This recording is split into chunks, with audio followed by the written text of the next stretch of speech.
क्या तुम मुझसे शादी करोगी? ऑफ कोर्स हाँ।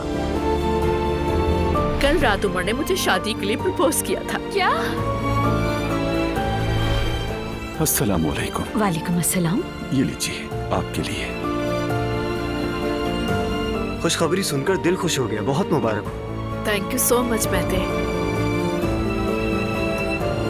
आज शाम मेरा निकाह है लड़के के घर पर।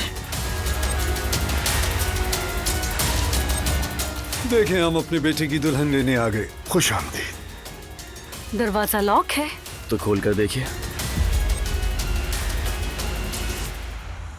माशाल्लाह बहुत खूबसूरत लग रही हो, अल्लाह नजर बद से बचाए।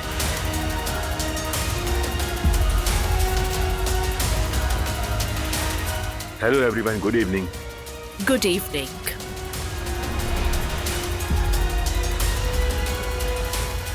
ये औरत तुम्हारी बहू की माँ है ना?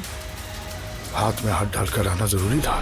जिससे शादी करने जा रहा हूँ उसका हाथ थामने में कौन सी बुराई है? नूर फातिमा अपनी रजामंदी से इन्हें अपना शौहर कबूल करती हैं।